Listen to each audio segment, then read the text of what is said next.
Ladies and gentlemen, please welcome back to the stage Atlantic Council President and CEO Frederick Kemp. لنرحب مرة جديدة من فضلكم برئيس المجلس الأطلسي ورئيس التنفيذي فريدريك كامب.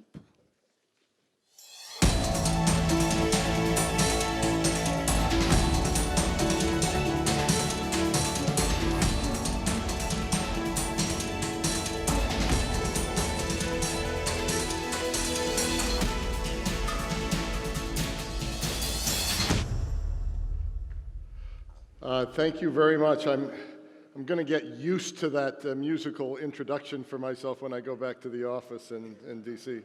Ladies and gentlemen, welcome to our very special briefing on the World Energy Outlook.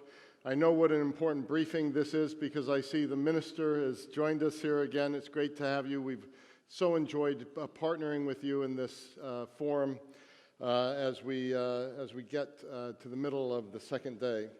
We're honored to be joined by the man with the vision and the expertise behind the World Energy Outlook, Dr. Fatih Birol. Fatih is an old and dear friend of the Atlantic Council, actually a young and dear friend of the Atlantic Council. We've benefited from his eloquence and wisdom many times over the years. We've worked together very closely. I'm very proud that in the last year he's joined our International Advisory Board as well. He is one of the world's foremost public servants in the energy space as the Executive Director of the International Energy Agency. Some say he's the most effective leader, one of the most effective leaders the organization has had. He's leading a major effort to reform the IEA so that it can be more representative of the global energy picture in terms of membership, and so that it can be more effective in bringing attention to the most pressing and complex energy challenges we collectively face. Under his galvanizing leadership, IEA is driving real action to address common challenges. In this challenging energy landscape, governance is more important than ever. Last fall, the Global Energy Center at the Atlantic Council convened a special energy governance task force to explore this topic. Over 4 sessions, a group of senior officials and experts in the energy sector from around the world convened to assess the state of energy governance today and to establish a set of principles to guide the approach to this issue and to offer recommendations. The Global Energy Center will issue the results of this task force report in the coming weeks.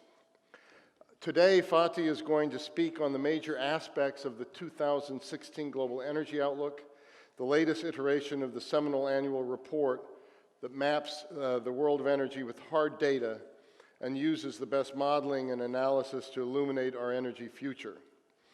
The 2016 Outlook is particularly exciting because it incorporates the nationally determined contributions set forth in the 2016 Paris Agreement. After his remarks, Fatih will join me for a moderated discussion to take your questions. So as you watch and listen to his comments, already start thinking what you'd much like to hear from him. So without any further ado, please welcome Dr. Fatih Birol.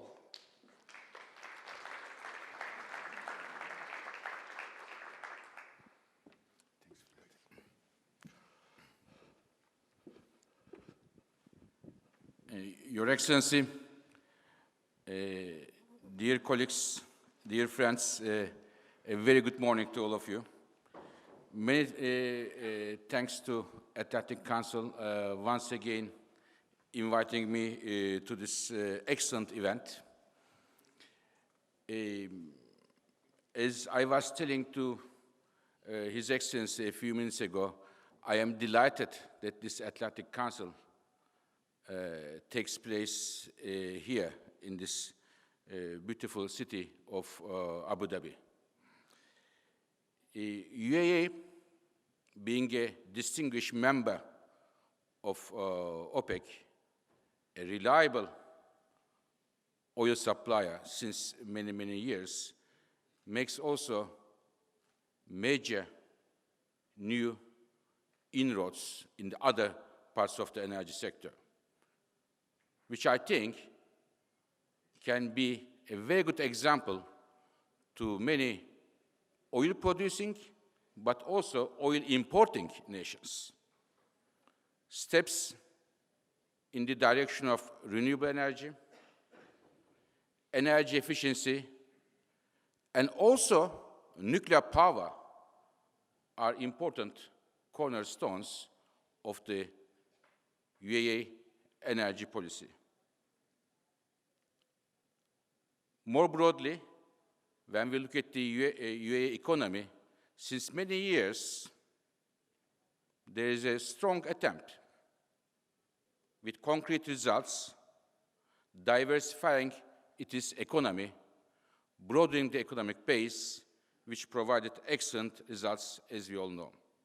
As such, I would like to congratulate Fred and his colleagues for choosing UAE for this important meeting. And as a humble member of the advisory board, I would humbly advise to continue with this tradition in the next years to come.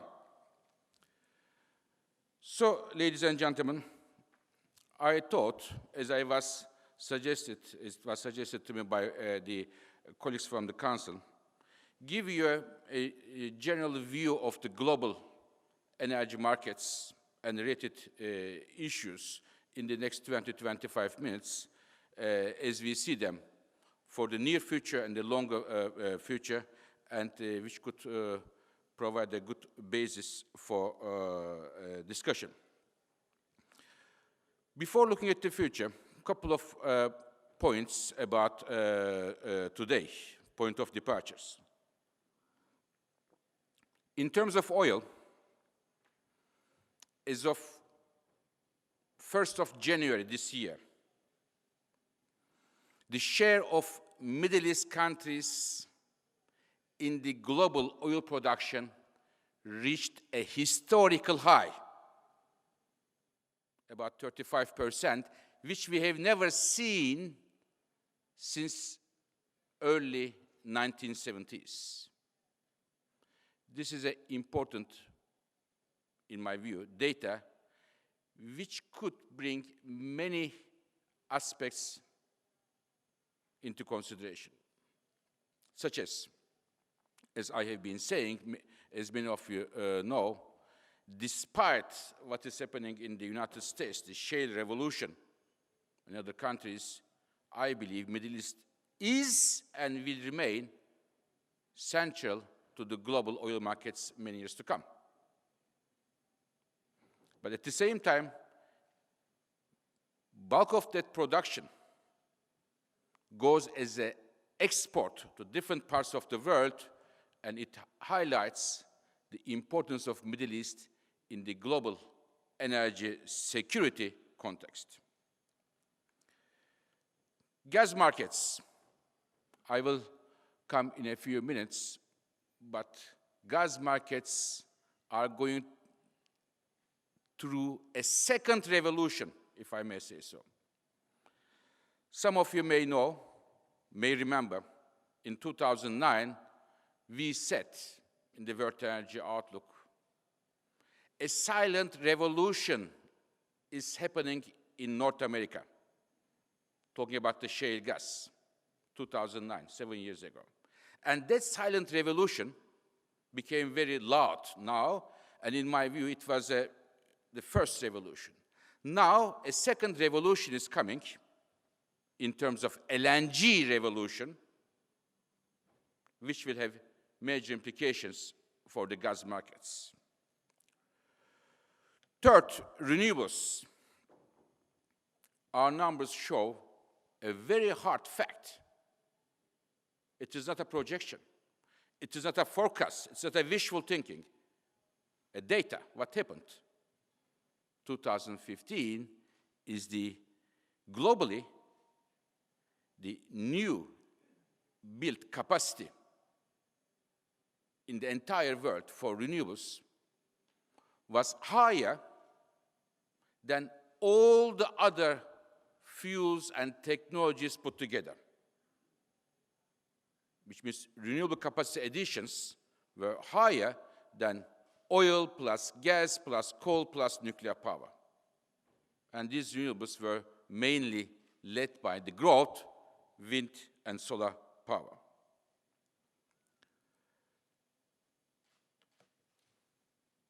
Climate change,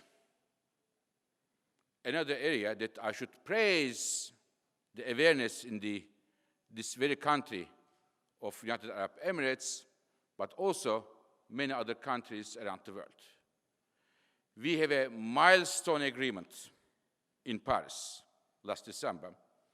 And, ladies and gentlemen, when we talk about climate change, energy sector is at the heart of it. Why? Very simple.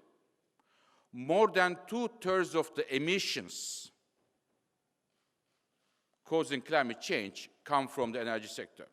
So without fixing the problem in the energy sector, we have no chance whatsoever to fix our climate problem. And therefore, the Paris Agreement is excellent, historical. Having said that, Paris Agreement, in my view, we have excellent experts here who knows the agreement much, much better than me, like Mr. Todd Stern. It was a diplomatic, international political answer to a formidable challenge. But it is not legally binding, especially the nation-determined contributions. And to be very frank, I am a man who makes his hands dirty with data, and I like it. When I look at the numbers, the impact of Paris on the market dynamics, while Paris brought a big political momentum, I don't see that happening. Just two numbers to you. Just before Paris, and we have European colleagues here, just before Paris, carbon price in Europe was 9 euros per ton before Paris. We have a Paris Agreement, which means climate will be more important in the decisions, roughly. You would expect the price of carbon would go up. Today, ladies and gentlemen, since several months, price of carbon dropped from 9 euros to 5 euros. Number one. Number two, coal, the fuel which has, if used unabated, can have implications for the emissions. And we have our colleagues from the coal industry here. And coal prices before Paris was about $48, $47. Today, coal prices are about $90, doubling the price. So, of course, there are many reasons why we see these changes in both carbon price and coal prices, but what I'm saying is Paris is done, therefore we will see the effects. That statement will be very wishful thinking from an environmental point of view. Another issue as a point of departure is today, billions of people remain without electricity across the world, which is another area of concern for us. So where we go from here will depend on the government decisions. Governments come and go in different countries, and their policies will be critical to take us from here. But when we look at the NDCs and look at the future, which fuel wins, which fuel loses? Looking at the last 25 years, by far, coal was the biggest winner. Coal made the largest contribution to global energy use in the last 25 years. When we look at the next 25 years, based on the NDCs that the governments have, we see that the coal will still grow, but the growth will be much slower than before. And this is as a result of many facts, but including the air pollution impact of coal in many countries.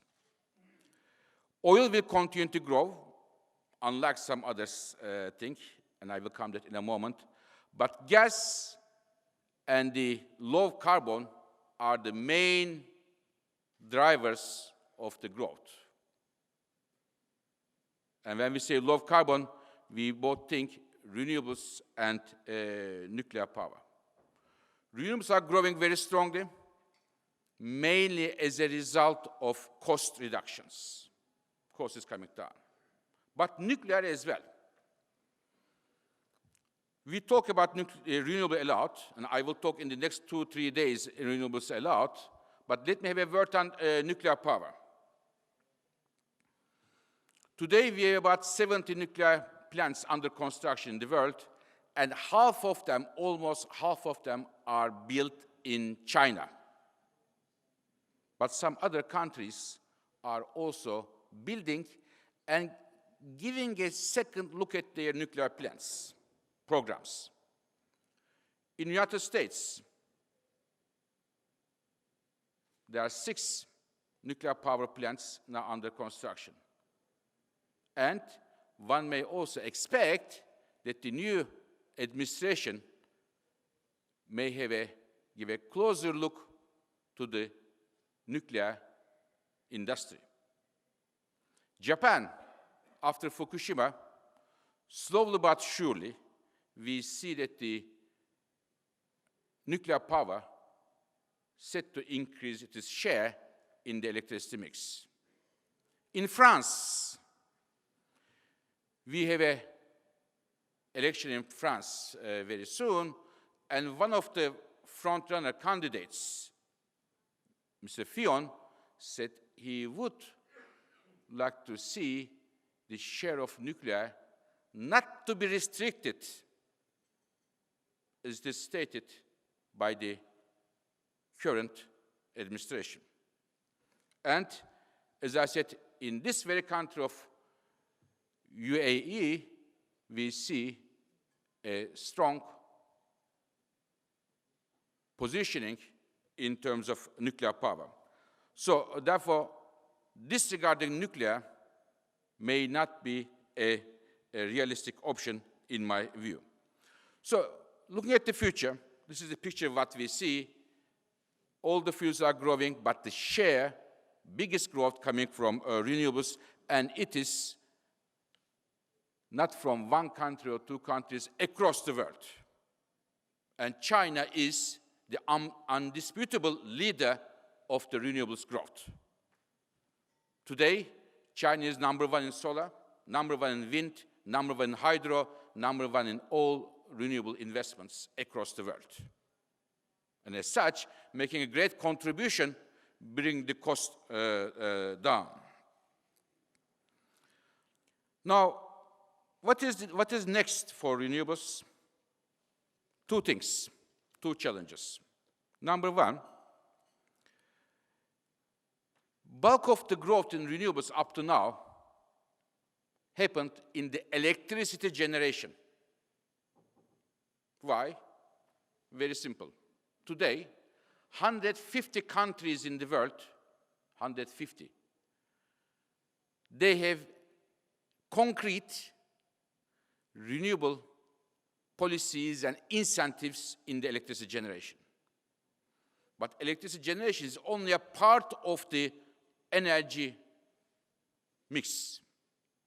There is a huge room renewables to grow in heat and transportation area. And we think this is the second chapter of the renewables growth. Moving from electricity, the first chapter, and now the second chapter, heat and transportation sectors. This is the first one. The second one is the ability of the power systems to deal with the mismatch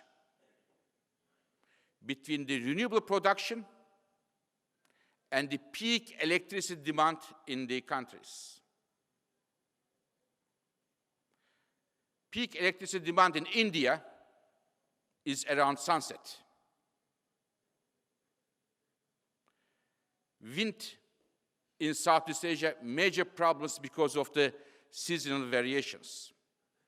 So therefore, this is the second challenge we are facing, how we design our electricity systems in a way to deal with the solar and wind power generation without having insecurity in the electricity sector and also making the most out of renewables.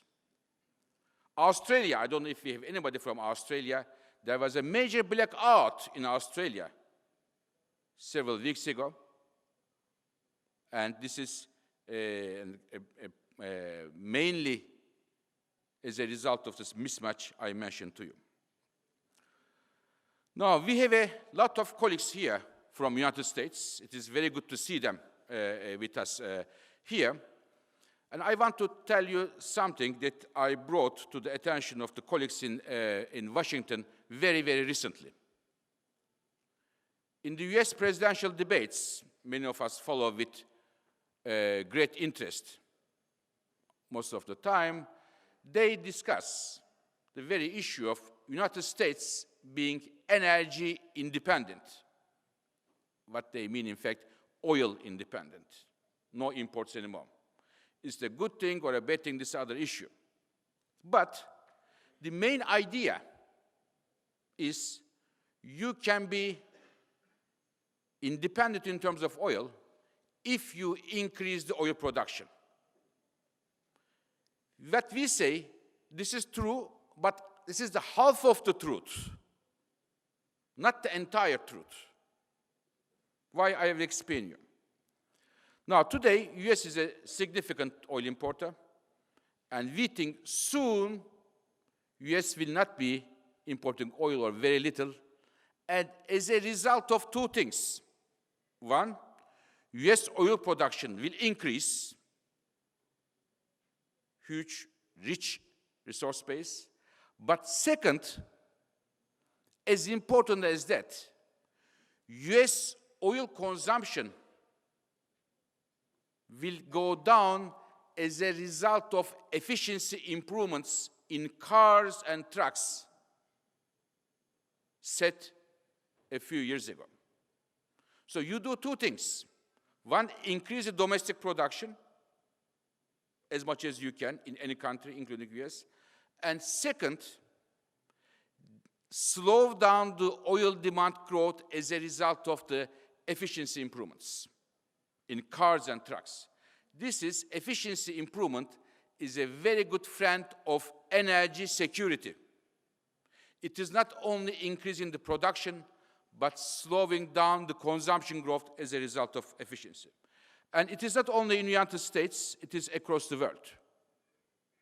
For example, Europe. We have colleagues from Europe. Europe discusses not much oil, but the gas security, gas imports. Since 2009, became a major issue, still a major issue. Now, in Europe, we use gas for two things. One, electricity generation. The second one is home heating. The main two things. I will give you one number, which I find very interesting. In the last 15 years, in Europe, there were 20 million new households added, which means gas heating demand should go up with the new households. But it went down 10%. More households, but the consumption went down. The main reason, two reasons. One, there was a standard set for the boilers of the gas for heating, and the second, insulation of the apartments, buildings. What I want to say is that you don't, when you look at the gas security of Europe, we talk about Russia, Caspian, these are all very important, but also through efficiency measures, you can import less gas and enhance your gas security. Moving to oil markets. We are saying since 4 months, and I think the developments do confirm, we are entering an era of a greater oil price volatility. What we have seen 2 years in a row, 2015 and 2016, global oil investment decline. This has never been the case, ladies and gentlemen, in the history of oil. If there was a decline 1 year, next year there was a rebound. It never happened. And this will have major consequences for the markets. Almost no major approvals of new projects, no discoveries, very low level of discoveries since 1960s. Why? There is no money for exploration. You find something if you look for it. So we don't look for it, so we don't find it, new oil. These are all very important signals, and as a result of that, we believe if this year there are no major new projects starting, especially in the easy oil areas, in 3-4 years of time, we may well see a significant supply-demand gap with major implications. And this gap may not be filled only by the shale oil response we can have from US and elsewhere, and it is the reason we think we may well be entering an era of greater oil price volatility. Now, I want to go to a topic which is widely discussed by the oil industry. From here on Monday, I will be going to Davos, and I can tell you the CEOs, the ministers, one of the areas that they are going to focus will be, is oil demand peaking? Because our sister organization,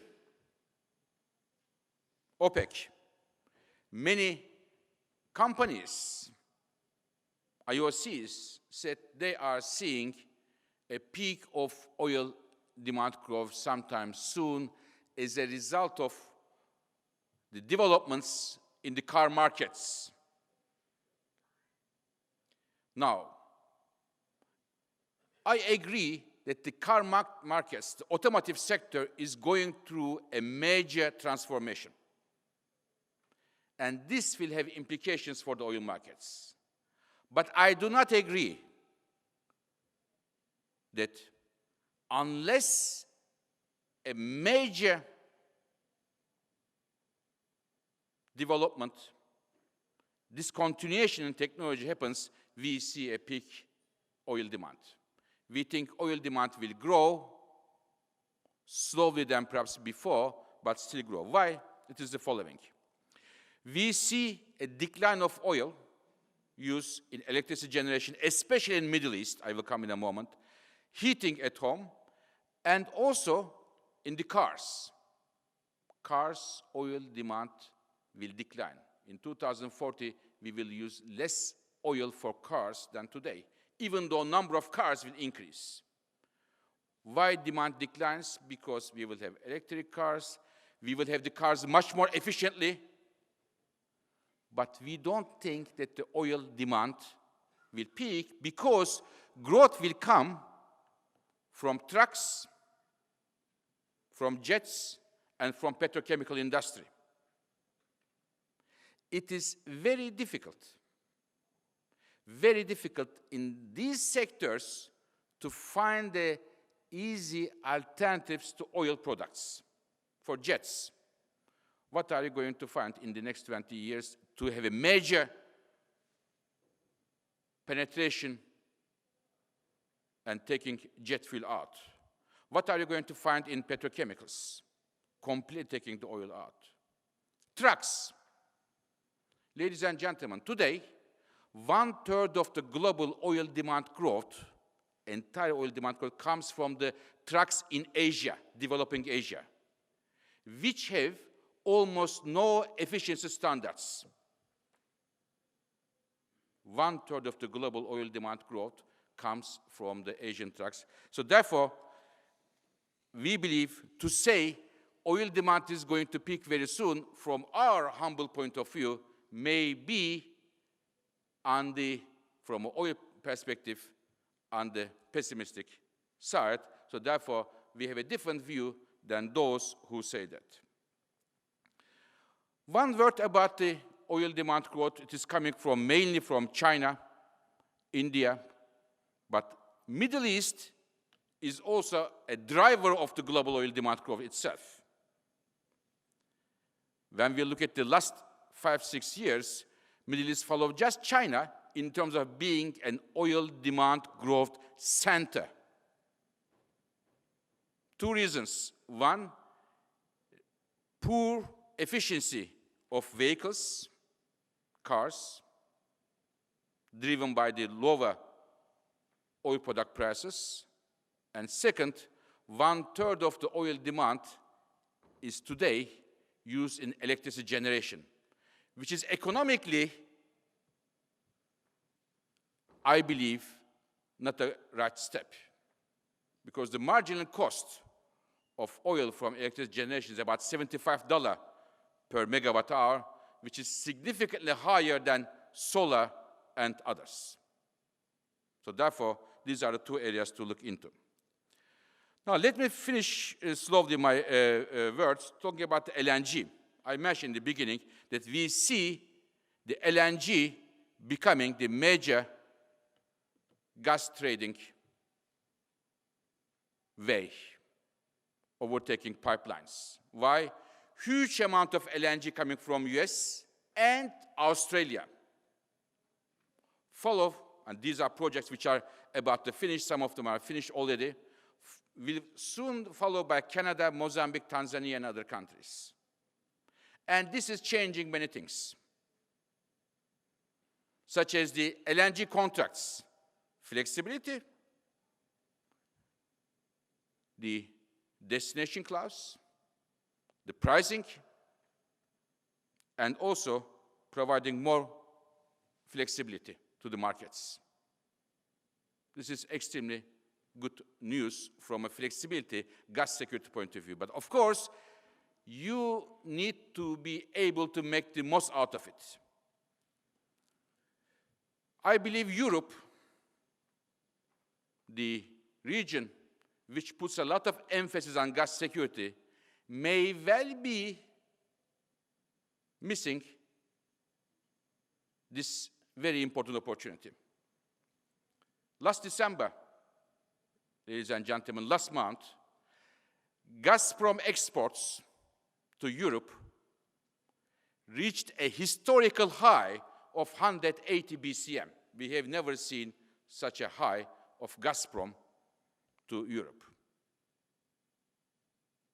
And it is happening when lots of cargoes from US and Australia are looking for destinations. And when it is happening when Europe wants to diversify its gas imports, as they have stated a few years ago. Therefore, having LNG in the markets is something. To be able to make use of this second revolution, LNG revolution, is something else. Finishing by coal. When we say coal, it is basically China. 50% of the coal worldwide used in China. today. But in China, we see that the trends are changing.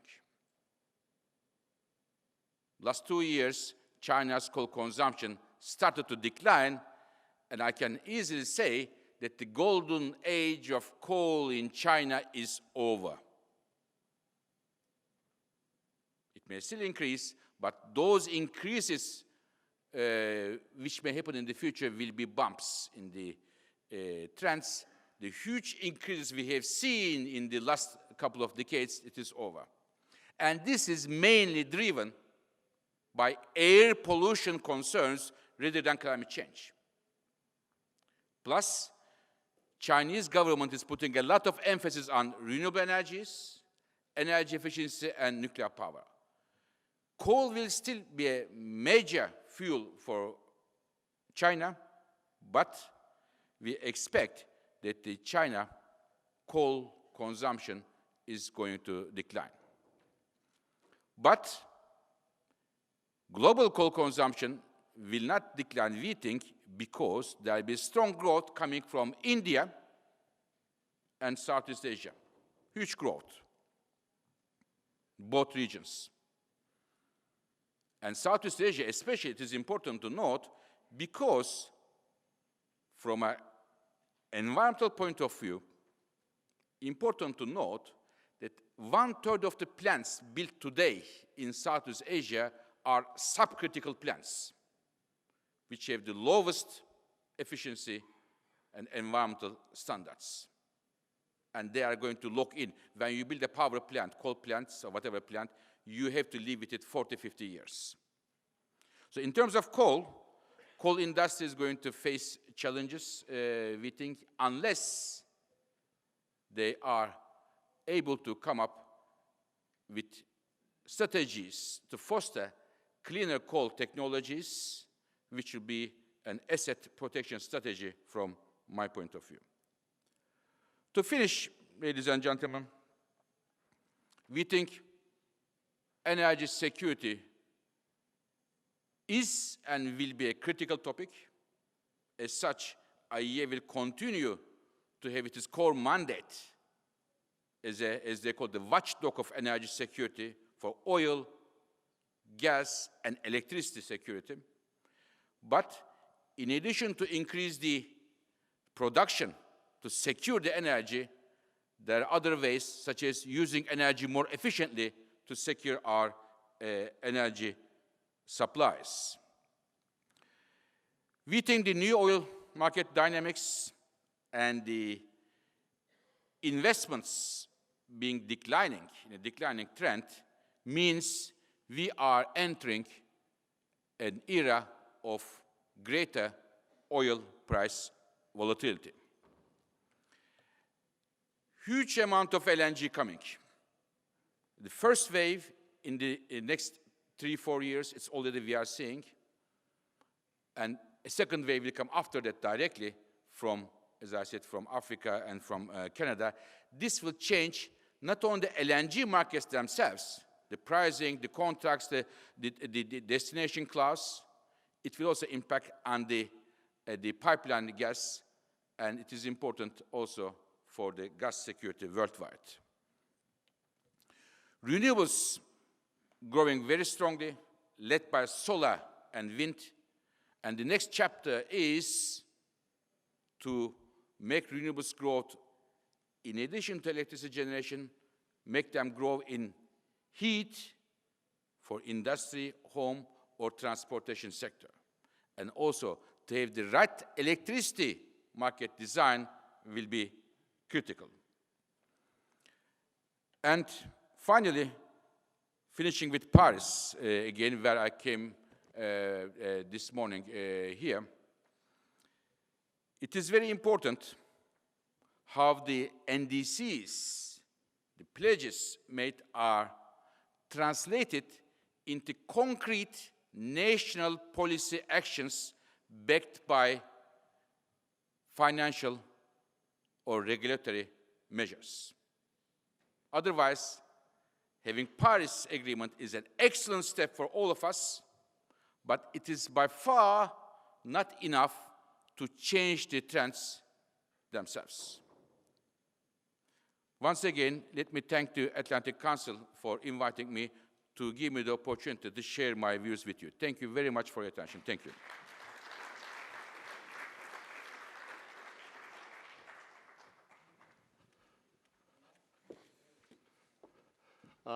Fatih, once again, you have demonstrated why you are the rock star of energy conferences.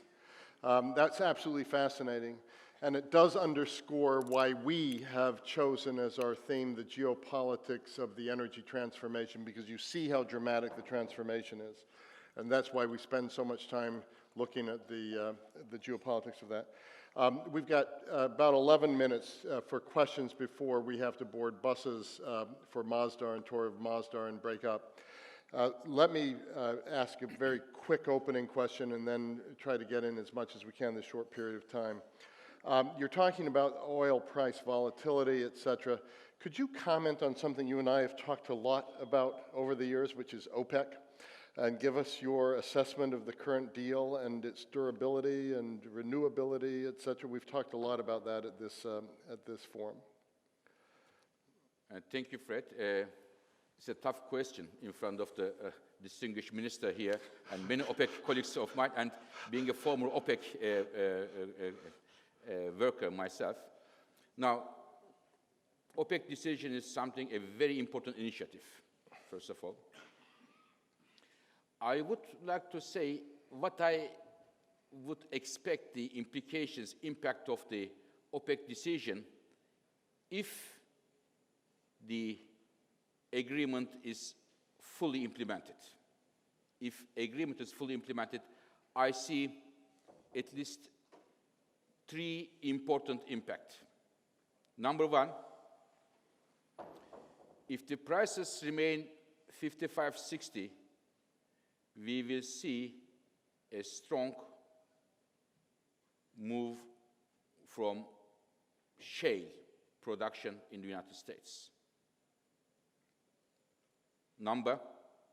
Last December, the new rig activity, 48 new rigs, which is the highest addition since April 2014, 2.5 years almost, as a result of price increase, about $8-9 we have seen.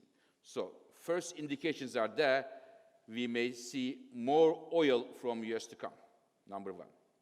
Number two, there are some countries, China. China is a major oil importer, but China is a major oil producer as well.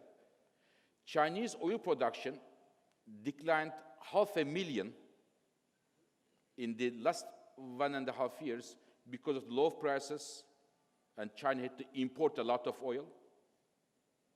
But prices coming to about 50-60, that trend, declining Chinese oil production trend, may well be reversed.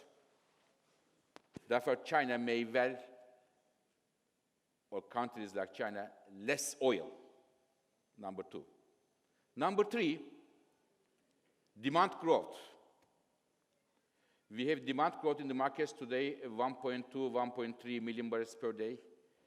In a higher price environment, demand growth may be weaker than in a lower price environment. Again, when we look at the United States, last 2 months, in fact, we see a reduction in the gasoline and diesel as the prices went up, gasoline and diesel prices.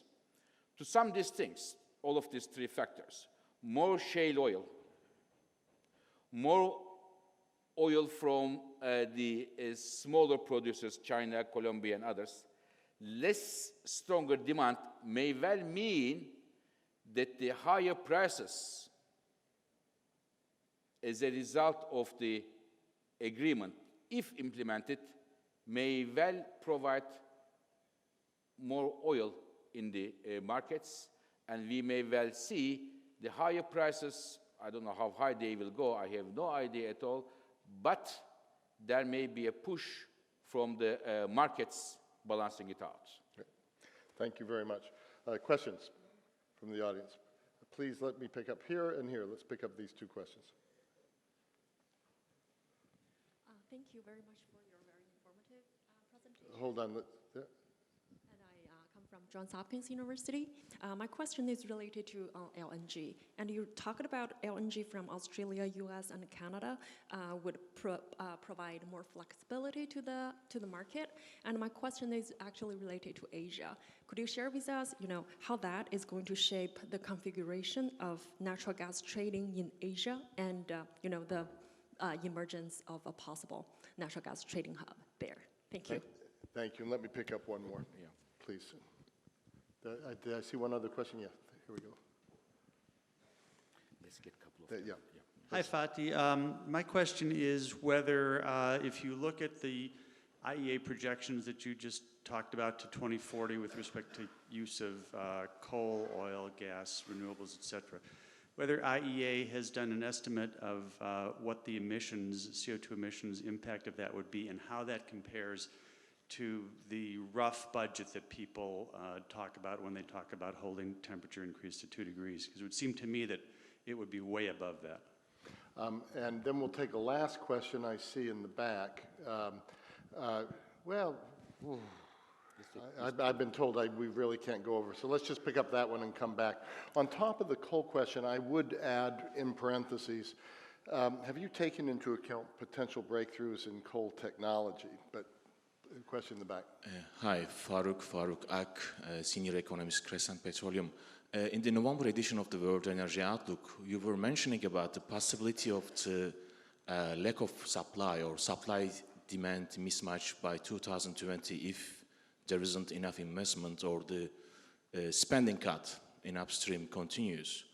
But there are a couple of developments or positive developments, the OPEC agreement, for instance, or some positive views. Do you still see the possibility, a strong possibility by 2020 for the supply-demand mismatch?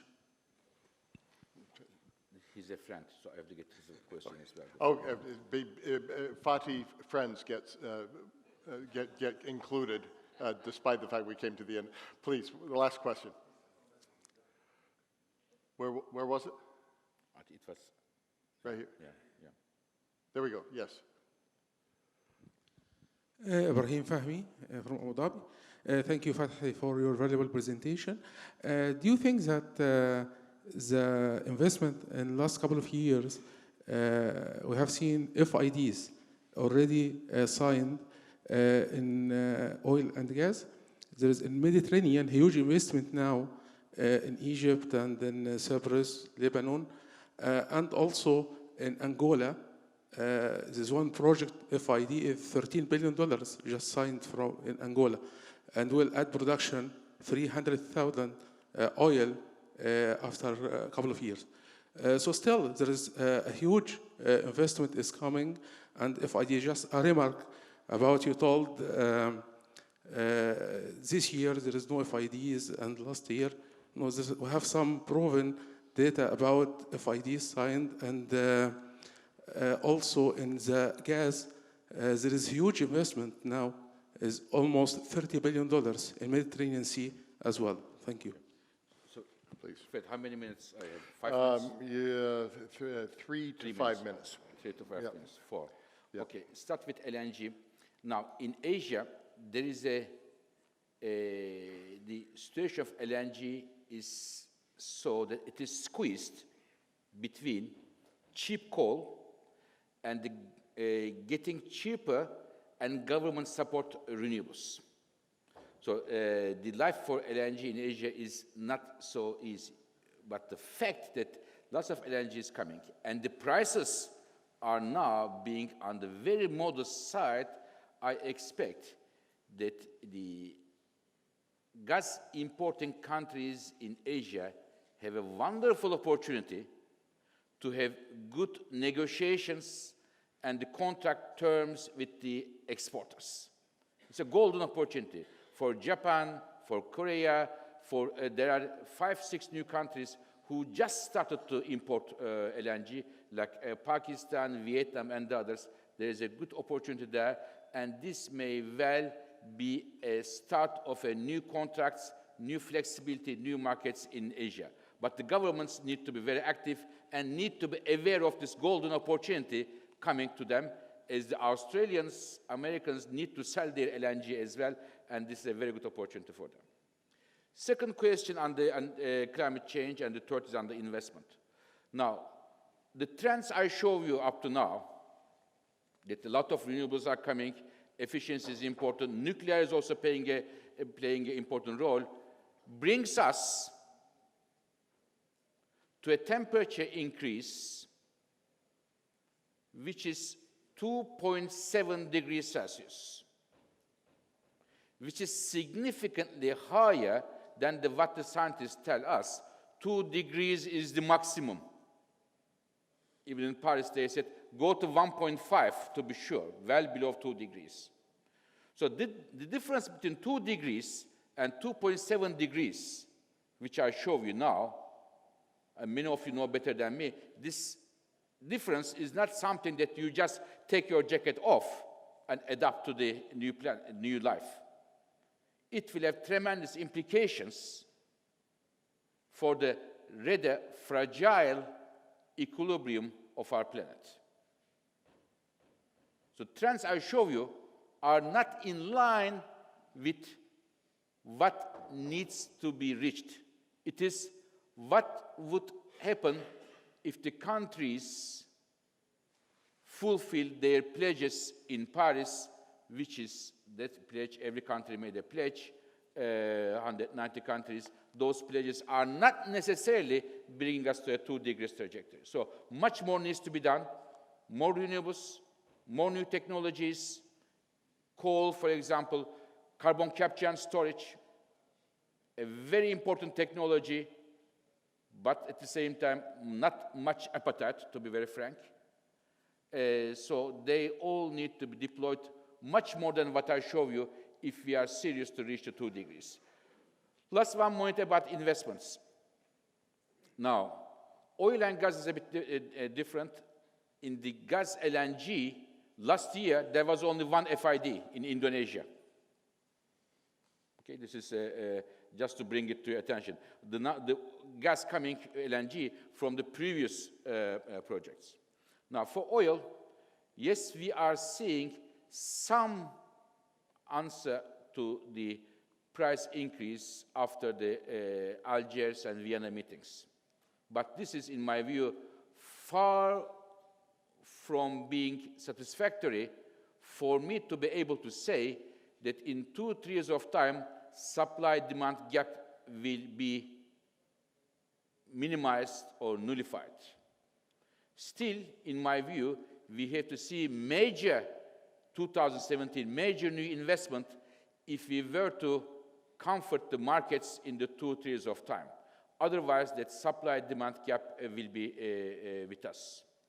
The fourth question, along the same line, yes, there are some investments in smaller producers, but to be able to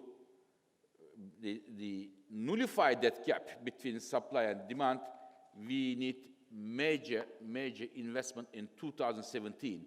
And currently, 2017 investment numbers are not even showing a rebound after 16. So we may well see even a third year of a decline in the investments if no new major decisions are taken. As such, there is an important role, Fred, for the countries like United Arab Emirates and all the other producing countries here to continue to be responsible suppliers and secure the world with oil, which is the most strategic commodity we have today. Absolutely fantastic, Fatih, and wonderful questions from the audience. 3 announcements before we thank you for this terrific session. First of all, please wear your credentials at all times.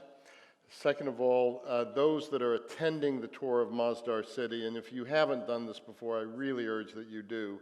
The buses are really departing immediately, so 11:25, and so please meet in the lobby, go directly there. And then finally, the next session is at 2 o'clock, entitled The Energy Water Nexus. And then last but most important, Thank you, Fatih. That was a fascinating presentation. Learned a lot. And thank you all for staying through it and asking your good questions. Thank you, Fatih Birol.